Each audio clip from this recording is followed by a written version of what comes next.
आज हम पढ़ेंगे मैग्नेटिक्स में बाइट-सावर्त लॉ के बारे में, यानी कि current carrying wire magnetic field बनाते हैं। हमें पता चला था भाई current carrying wire magnetic field बनाते हैं।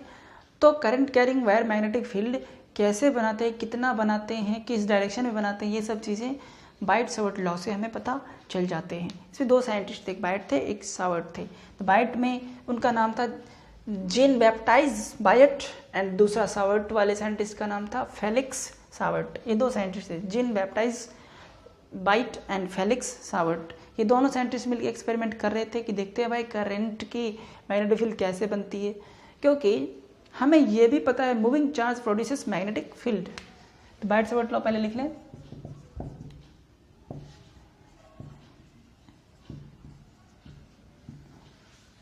बाइट-सावर्त लॉ, एस लगा दो, बाइट-सावर्त लॉ। चलो भाई ठीक।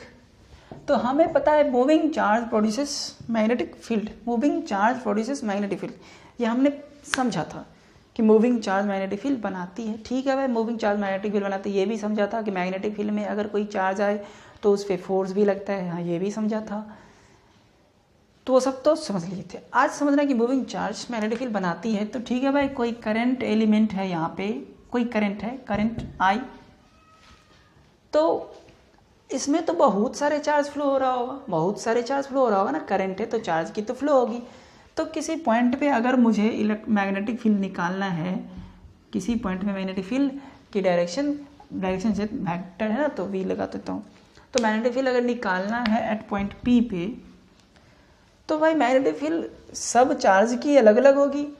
नहीं, सब चार्ज की अलग अलग होगी। ये तो सब चार्ज को एस्यूम करते हुए किसी पॉइंट पे मैग्नेटिक फील्ड निकालना तो बड़ा मुश्किल है। तो इन दोनों साइंटिस्ट ने सोचा कि भाई इतना चार्ज को एस्यूम क्यों करें, एक छोटा सा रीजन मान लेते, छोटा सा लेंथ, वायर की एक छोटी सी लेंथ मान लेते, छोटा सा लेंथ, और उस लेंथ के द्वारा यहाँ पे मैग्नेटिक फील्ड निकाल लेंगे और उसमें ये देख लेंगे कि उस छोटे से लेंथ में कितनी चार्ज है। तो वो संभव नहीं था कि हर एक चार्ज के द्वारा मैग्नेटिक फील्ड यहाँ पे निकाला जाए। तो इसीलिए उन्होंने टर्म को चेंज किया और क्या किया, एक छोटी सी लेंथ ले लिया। मान लो ये लेंथ कितनी है, dl, छोटा सा लेंथ dl ले लिया, और उस छोटे से लेंथ को करंट एलिमेंट कह दिया। छोटे से लेंथ को क्या कह दिया, करंट एलिमेंट, idl। इसको क्या कह दिया, करंट एलिमेंट कह दिया, करंट एलिमेंट I के साथ लिया, क्योंकि I से ये पता चलती है कि L की डायरेक्शन मुझे किधर लेना है। जिधर I होते हैं ना उधर dl की डायरेक्शन लेते हैं। तो इस तरीके से I और dl को एक साथ रखा गया और करंट एलिमेंट इसको कह दिया। अब इस करंट एलिमेंट के द्वारा यहाँ पे मैग्नेटिक फील्ड निकाल लिया और कहा लो भाई इतनी मैग्नेटिक फील्ड होगी करंट के द्वारा, क्योंकि ये पॉसिबल नहीं था कि हर एक चार्ज के द्वारा मैग्नेटिक फील्ड वहाँ पे निकाला जाए। तो इस करंट की एक छोटी सी लेंथ dl, जिससे dl करंट एलिमेंट बनाया और उसका मैग्नेटिक फील्ड यहाँ पे बना दिया। तो इस dl लेंथ से कुछ तो वेक्टर बनेगी ना, मान लेता हूँ r वेक्टर। ये एरो थे करंट के डायरेक्शन के, डोंट वरी फॉर दिस, लो इधर ही दे दिया। तो इस dl लेंथ से इसकी तो कुछ डिस्टेंस होगी ना, यानी वेक्टर होगी, तो वो ठीक है r वेक्टर मान लिया। तो बाइट-सावर्त लॉ ने बहुत सारे एक्सपेरिमेंट किया, पता किया भाई क्या होगा। तो इनको पता चला कि यहाँ पे जो मैग्नेटिक फील्ड होगी, अब देखो हम लेंथ पूरा मान रखे हैं या छोटा सा लेंथ माने, छोटा सा लेंथ माने ना, छोटा सा लेंथ, छोटे से लेंथ में जो करंट एलिमेंट है ये चार्ज की तरह उन्होंने माना इसको, तो इसके द्वारा यहाँ पे मैग्नेटिक फील्ड जो होगी वो छोटा सा होगा। तो इसको अब हम dB कर देते हैं, छोटी सी मैग्नेटिक फील्ड। तो बाइट-सावर्त लॉ को एक्सपेरिमेंट करने के बाद पता चला कि dB जो होती है, dB ये डायरेक्टली प्रोपोर्शनल होते हैं, मैग्नीट्यूड में बात कर रहा हूँ। dB डायरेक्टली प्रोपोर्शनल टू, ये छोटे से जो होते हैं डायरेक्टली प्रोपोर्शनल टू करंट होते हैं भाई। करंट को चलो I ही ले लो, कैपिटल ले लो। मैग्नेटिक फील्ड देखा कि ये कम करंट ले रहा हूँ तो कम मैग्नेटिक फील्ड बनना है, ज़्यादा करंट ले रहा हूँ तो ज़्यादा बनना है। तो देखा कि अच्छा डायरेक्टली प्रोपोर्शनल है, ठीक है भाई, पहली बात ये निकली। दूसरी बात निकली, ज़्यादा बड़ी लेंथ लेता हूँ तो मैग्नेटिक फील्ड ज़्यादा बनता है, और ज़्यादा मतलब छोटा लेंथ लेता हूँ, छोटा लेंथ लेता हूँ तो छोटा मैग्नेटिक फील्ड बनता है। तो उन्होंने ये भी कहा भाई मैग्नेटिक फील्ड तो dl के भी प्रोपोर्शनल है, कि ये डीएल हम कितनी बड़ी छोटी ले रहे हैं, ज़्यादा लेते हैं तो ज़्यादा आ जाती है, कम लेते हैं तो कम आ जाती है। फिर सोचो अरे भाई आई हो गया डीएल हो गया, फिर इस दोनों के बीच कुछ एंगल भी है ना, करंट की डायरेक्शन आइडियल इधर है ना, आइडियल तो इधर है और आर तो इधर है, तो इस दोनों के बीच की एंगल पे भी डिपेंड कर रहा है, यानी साइन थीटा पे। तो थर्ड बात है उनको ये भी पता चला कि ये जो डी बी है ना डायरेक्टली प्रोपोर्शनल है साइन थीटा के। और फोर्थ पता चला अरे यार ज़्यादा दूर जाके मैग्नेटिक फील्ड निकालते हैं तो कम हो जाती है, ज़्यादा दूर जाके दूर के पॉइंट पे मैग्नेटिक फील्ड जब निकालते हैं तो कम हो जाती है, नज़दीक आते तो ज़्यादा हो जाती है, यानी इनवर्सली प्रोपोर्शनल। वो भी स्क्वायर में पता चला उनको, डायरेक्टली प्रोपोर्शनल टू 1/r²। इतनी सारी चीज़ एक्सपेरिमेंट करने से उनको मिला और डायरेक्ट इन्होंने लॉ लिख दिया, जो लॉ हम लोग अभी पढ़ रहे हैं। ठीक, ये किस पॉइंट के लिए मैं सब कुछ लिख रहा हूँ, magnetic field at P, magnetic field D B at P, उसके बारे में लिख रहा हूँ। पी पॉइंट पे जो डी बी मैग्नेटिक फील्ड है उसके लिए मैं ये एक्सप्लेनेशन किया। इन सब को कलेक्ट कर लो, combining all this, combining this observations, ये जो ऑब्जर्वेशंस मिला उनको कंबाइन करूं तो क्या मिलेगी, D B directly proportional to ideal sine theta by R square, ideal sine theta by R square. ठीक, इतना मिला भाई। जब कांस्टेंट ऑफ प्रोपोर्शनलिटी जब हटेगा तो कुछ तो होगा ना, डी बी जो होगा कांस्टेंट की जगह क्या आ जाएगा, mu not by 4 pi, constant की जगह आ जाएगा mu not by 4 pi. Mu है ये, म्याऊ नहीं है, ठीक, म्यू नॉट बाई 4 पाई।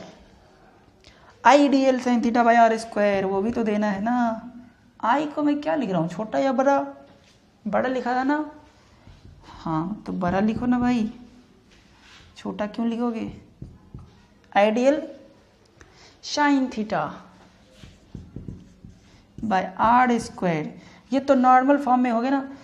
ये डीएल के लिए डीबी है, अगर पूरी इंटीग्रेट कर दूं तो क्या हो जाएगी, बी हो जाएगी। अगर इंटीग्रेट कर दूं यहाँ से, अगर मैं मैग्नेटिक फील्ड पूरी निकालूं तो इंटीग्रेट कर दूं तो कांस्टेंट बाहर आ जाएंगे। चलो भाई, म्यू नॉट बाय 4 पाई, ठीक, I D L sine theta by R square, इस तरीके से मैग्नेटिक फील्ड हो जाएगा। ठीक है, तो इतनी मैग्नेटिक फील्ड हमारा होगा, तो बी बराबर म्यू नॉट बाई 4 पाई। तो छोटी सी मैग्नेटिक फील्ड दिस होगी, इसको इंटीग्रेट करूँ तो पूरी आ जाएगी। तो ये सब चीज़ें तो बाद में हम समझ जाएंगे, इंटीग्रेट करूँ या इंटीग्रेट ना करूँ, दोनों ही सेम है। जब जरूरत होगी तब वो करेंगे। हाँ, थीटा क्या है, theta is the angle between D L vector यानी current element and R. Theta is the angle between I D L, पता चल जाएगा, I D L and R vector, इस दोनों के बीच आइडियल छोटी सी लेंथ और आर वेक्टर के बीच की जो एंगल है ना वो हो जाएगा, यानी करंट की डायरेक्शन और इस वेक्टर की डायरेक्शन के बीच की एंगल है। ठीक, तो ये समझ में आ गए। हाँ, अगर इसको वेक्टर फॉर्म में लिखूं तो क्या होगा, इसे नोट करो पूरा।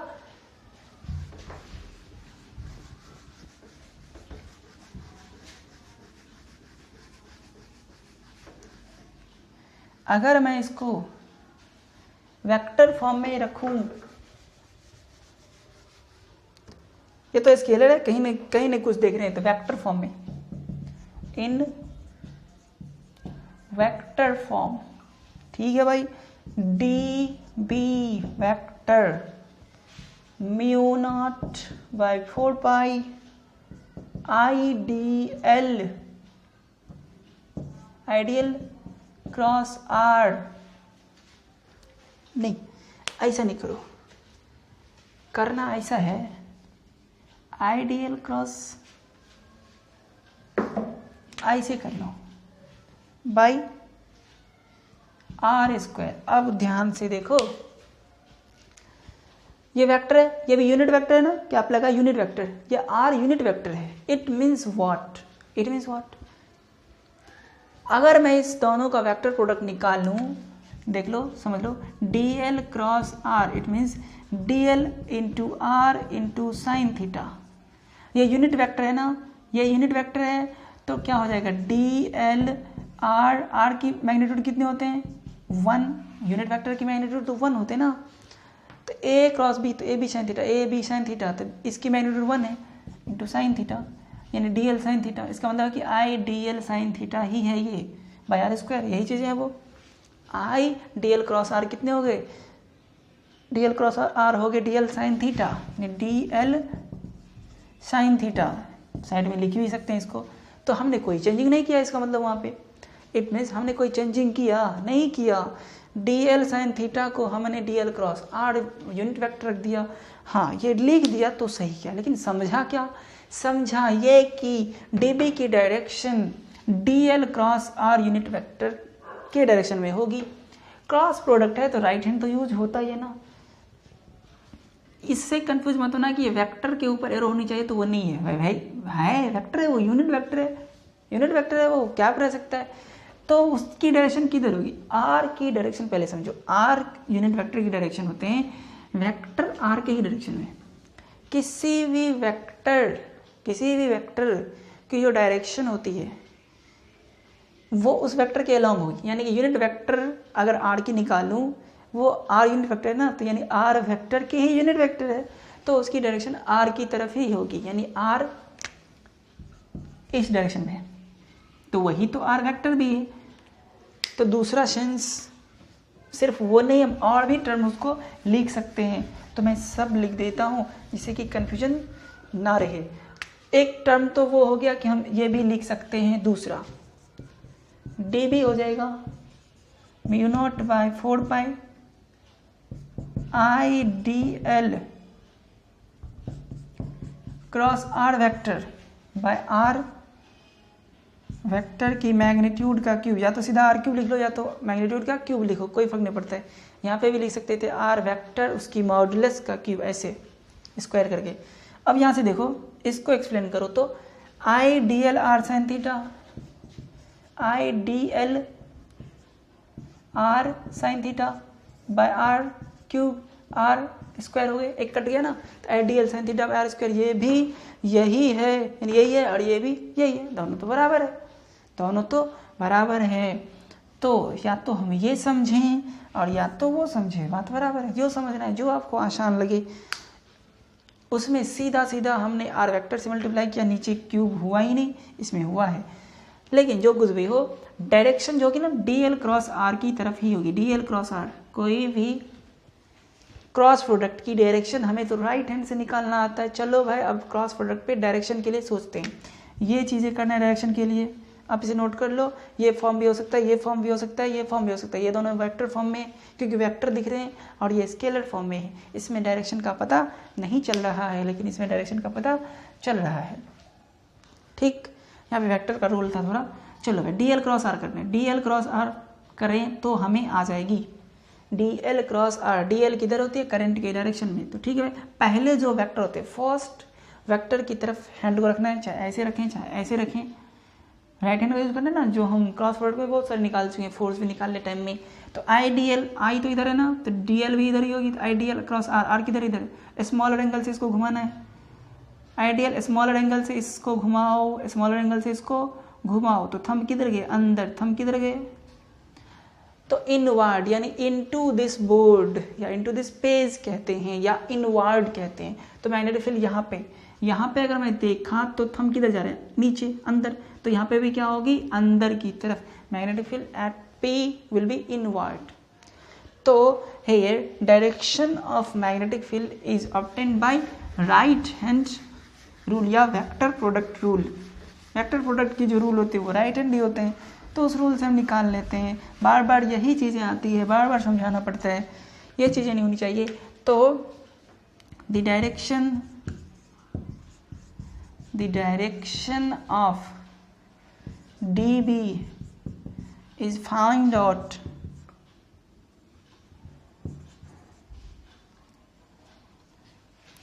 फाइंड आउट नहीं, found out by vector product method,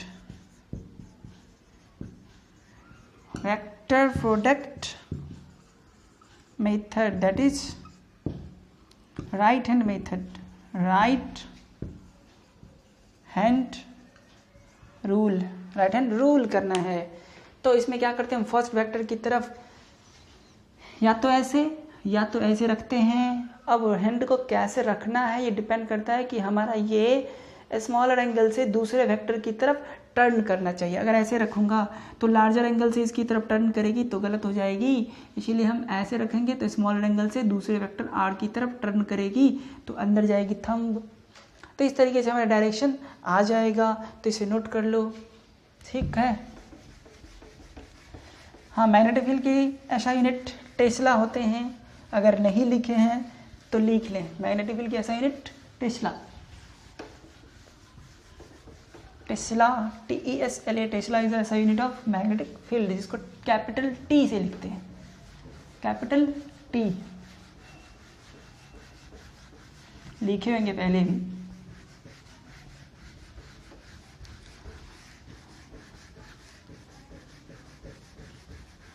तो हमने समझ लिया मैग्नेटिक फील्ड की डायरेक्शन भी है, मैग्नेटिक फील्ड की मैग्नीट्यूड भी, ठीक है। अब हम थोड़ा और भी पूछ लें। मान लो चलो भाई ऐसे करंट है, इधर जा रहे हैं, इस पॉइंट P पे मैग्नेटिक फील्ड की डायरेक्शन dB किधर होगी बताना है, ठीक, इस पॉइंट P पे, ठीक है भाई। आइडियल तो इधर होगा, आइडियल क्रॉस R, यहीं से तो हमें पता चल जाता है ना। आइडियल करंट एलिमेंट और R का क्रॉस प्रोडक्ट निकालने, वो हो जाएगा हमारा B की डायरेक्शन। बाकी तो मैग्नीट्यूड के लिए तो फॉर्मूले और भी है। आइडियल क्रॉस R, R किधर होगी, मिला दो भाई, DL यहाँ पे है, मान लो ये है DL, तो मिला दो इसको, ये हो गया एंगल थीटा। DL और R वेक्टर के बीच के एंगल होते हैं ना, ये थीटा होते ना, DL इधर है और R इधर है, तो ये हो गई, इसकी लेंथ क्या है DL। आप इसे समझना है बस, R वेक्टर है ये। तो आइडियल क्रॉस R तो इधर है, तो किधर गए थंब अंदर, तो यहाँ पे मैग्नेटिक फील्ड किधर होगी, अंदर की तरफ होगी। यहाँ पे जिधर जाएगा वही यहाँ पे, यानी magnetic field at this point will be parallel to the magnetic field at this point, parallel है ये। तो सीधा बात, यानी कि यहाँ पे अगर अंदर की तरफ जाए और यहाँ पे भी अंदर की तरफ जाए तो क्या कहेंगे, पैरेलल ही ना। मान लो यहाँ पे एक लाइन गई और यहाँ पे एक लाइन गई, दोनों लाइन क्या है, पैरेलल है। तो यहाँ पे अगर आ गया डायरेक्शन तो यहाँ पे भी आ गया, सिंपल सी बात है। अगर मान लो करंट की डायरेक्शन ऐसे है, पॉइंट यहाँ पे है, पॉइंट P यहाँ पे है, ऐसे है, ठीक, करंट इधर है, तो आइडियल इधर होगी, थीटा इधर होगी, यानी ये थीटा होगी। तो आइडियल इधर है, क्रॉस R इधर होगी ना magnetic field, ideal cross R इधर होगी। तो इस तरीके से हम मैग्नेटिक फील्ड यहाँ पे किधर हो गए, यहाँ पे कितने थे मैग्नेटिक फील्ड अंदर की तरफ, तो मैग्नेटिक फील्ड यहाँ पे अंदर की तरफ हो गए और यहाँ पे क्या हो गए, बाहर की तरफ, यहाँ पे बाहर की तरफ हो गए। यहाँ पे मैग्नेटिक फील्ड बाहर की तरफ और यहाँ पे मैग्नेटिक फील्ड अंदर की तरफ। हटाओ इसको, यहाँ पे अंदर की तरफ है, क्रॉस मतलब मैग्नेटिक फील्ड अंदर की तरफ और यहाँ पे बाहर की तरफ, ठीक।